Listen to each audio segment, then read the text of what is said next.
আর 4টা বিবি থাকবে না, করা যাবে না। একটা বউ সামলাতে পারছে না, 4টে বিয়ে করেছে।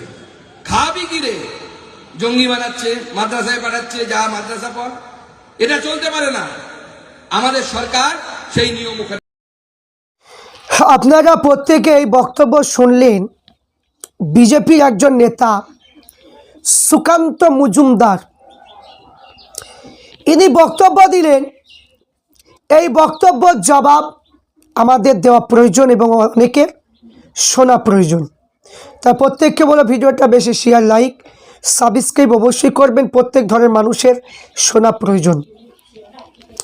তো এখানে সুকান্ত মজুমদার বললেন যে একজন পুরুষ মুসলমান ধর্মকে টার্গেট করে বলল যত সম্ভব যে একজন পুরুষ 4 জন বিয়ে হতে দেবে না, 4টি মহিলাকে বিয়ে করতে দেবে না, 4 জন মহিলাকে একজন পুরুষকে বিয়ে করতে দেবে না। কে বলছে?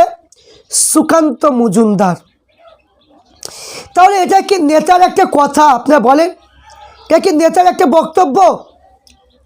আমি মাঝে মাঝে বলি এই বিজেপির নেতাগুলো একদমই তার একদম কেটে গিয়েছে। তার কেটে গিয়েছে, এদের মানে কোনো কাজ করে না। এই জন্য এই তার কাটার জন্য এরা কখন কি বলতে হয় এরা ঠিক পাচ্ছে না।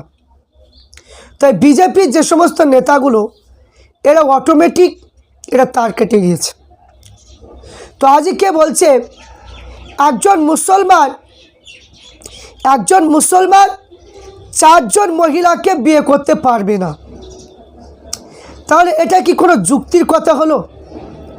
কিন্তু এখানে হাদিস কোরআনের মধ্যে রয়েছে একজন পুরুষ তার যদি শক্তি যদি থাকে, যদি একজন পুরুষ যদি মানে কি তার যদি সেই রকম যদি পাওয়ার যদি থাকে, সে 4টি মেয়েকে বিয়ে করতে পারবে, 4টি মহিলাকে বিয়ে করা জায়েজ। কিন্তু 4 জন মহিলাকে সমান অধিকারে দেখতে হবে, কাউকে ছোট বড় করা চলবে না। ইসলাম কিন্তু এই নিয়মটা বলেছে। অনেকে দেখি আমরা ইসলাম ধর্মের মানুষ অনেকে 4টি বিয়ে করে, অনেকে করে, কিন্তু 4টি বিয়ে করার কারণে অনেক সন্তান বেশি হয়। এই কারণের জন্য সন্তান বেশি হওয়ার কারণে 4টি স্ত্রী 4টি সন্তান 2বার হলে 8টা হবে। এই জন্য সুকান্ত মজুমদার বলছে যে আমরা তো একটাই খেতে দিতে পারি না, এত মানে কি যে রাজনীতি করছি, এত রাজনীতি করে টাকা পাচ্ছি, রাজনীতির টাকায়, এতে আমাদের একটা বিবিরই মানে পেট ভরাতে পারি না। আর মুসলমান কোনো মানে গরিব মানুষেরা 4টি বিয়ে মানে করছে, এরা চালাচ্ছে, এই জন্য এদের হিংসা হচ্ছে। তো সুকান্ত মজুমদারকে আমি বলবো যে এই সমস্ত কাজ নেতাদের মুখে এই সমস্ত বক্তব্য মানায় না। কে কটা বিয়ে করবে না করবে সেটা তার ব্যক্তিগত ব্যাপার, সেটা নেতার মুখে এই কথাটা মানায় না। তাই এখানে 4টি বিয়ে করতে দেওয়া হবে না। আর নেতা হচ্ছি বলে, আজ নেতা মন্ত্রী হচ্ছি বলে বিবিকে বাড়িতে রেখে আজ মানে অন্যান্য মেয়ের সঙ্গে রাত কাটাবো, সেটাও তো নিষেধ করতে হবে, সেটাও তো বন্ধ করতে হবে, সেটা বন্ধ করতে হবে। কারণ দিলীপ ঘোষ যে কথাগুলো তুলে ধরেছে, আমার বক্তব্য নয়, দিলীপ ঘোষের বক্তব্য। দিলীপ ঘোষ বলেছে, যে বক্তব্যগুলো দিয়েছে যে অনেক বিজেপির নেতারা এরা মানে কি অনেক মানে রাত কাটে অন্য মেয়ের সঙ্গে, তাহলে সে কাজগুলো তো বৈধ নয়। তা বিবিকে নিয়ে থাকতে হবে, সেই কাজগুলো কেন হবে? সেগুলো তো মানে কি এগুলো তো করা ঠিক নয়। ভিডিওর মাধ্যমে আমরা তো দেখেছি, অনেক ফুটেজ দেখেছি, উত্তরপ্রদেশে একজন বিজেপির নেতা অল্প বয়সে মেয়েকে নিয়ে হাতে মদ নিয়ে মানে কি ডান্স করছে একদম। এইগুলো কোথায় মানে কি আছে একটু বলুন সুকান্ত মজুমদার, আপনার কাছে জানতে চায়।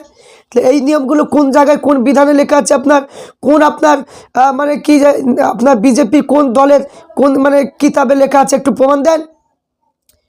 তো এইগুলো করা তো একদমই উচিত নয়। আজ জনগণের ভোট নিয়ে আজ মানে কি প্রত্যেকের ভোট নিয়ে আজ কি মানে কি এমপি এমএলএ হচ্ছেন, আর হওয়ার পরে মুখে যা আসছে আপনারা তাই বলছেন। এইগুলো কিন্তু মানুষ আর মানছে না, মানুষ এইগুলো পছন্দ করছে না। মানুষের 4টি বিয়ের অধিকার, ইসলাম ধর্মের মধ্যে রয়েছে, যদি সে যদি খাওয়ানোর যোগ্য যদি থাকে তবে, কেউ যোগ্য নেই সে খাওয়াতে পারবে না, তাহলে একটাই যথেষ্ট। তো সে বিয়ে করবে কি করবে না, মুসলমান ধর্মের মানুষ কি করবে না করবে, সেটা আপনার পারমিশন দরকার নেই, আপনার পারমিশনের প্রয়োজন নেই। এই জন্য আমি বলবো, যে কথাটা আপনি বলছেন এই কথাটা একদমই ভুল কথা। এই কথাগুলো বলবেন না, এই কথা আমাদের কোনো গুরুত্ব আমাদের প্রাধান্য দেয় না। তাই সুকান্ত মজুমদারকে আমি বলবো যে আপনি যে কথাটা বলছেন, যে বক্তব্যটা দিচ্ছেন, এই বক্তব্য আপনার কখনোই কার্যকরী হবে না। কারণ মানুষ কি খাবে, মানুষ কীভাবে চলবে, মানুষ কি করবে, সেটা তার ব্যক্তিগত ব্যাপার, সেটা আপনার নিয়ম অনুযায়ী কোনো মানুষ চলবে না।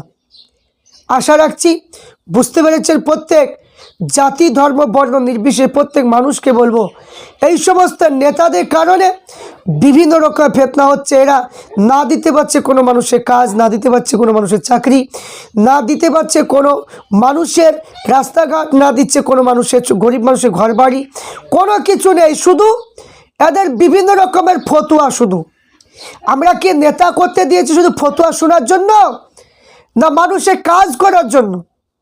তো এরা তো শুধু ফতোয়া দিয়ে বেড়াচ্ছে। তো এইগুলো কোনোদিনই কেউ মানবে না। এইগুলো বলে মানুষের মধ্যে অশান্তি করবেন না। যার যেটা মন চায় সে সেটা করবে। তা আমি বলবো এই সমস্ত কাজগুলো একদমই উচিত নয়। তাই বিজেপি নেতার মুখে এই সমস্ত কথাগুলো কি মানায় না। কেউ বলছে মুসলমানের দোকানে খাওয়া যাবে না, কেউ বলছে মুসলমানের কি যে হালাল কোনো কিছু খাওয়া যাবে না। এই সমস্ত যে বিভিন্ন রকমের কথা কেন হবে, এইগুলো কোনোদিনই মানতে পারে না, মানুষকে গ্রহণ করবে না। এইগুলো বলে কোনোদিন বাজার গ্রহণ করতে পারবেন না। সমস্ত জাতি ধর্ম বর্ণ নির্বিশেষে প্রত্যেক মানুষ জেনে গিয়েছে। প্রত্যেককে বলবো ভিডিওটা বেশি শেয়ার লাইক করুন এবং এই সমস্ত বক্তব্য তীব্র নিন্দা আপনারা জানান।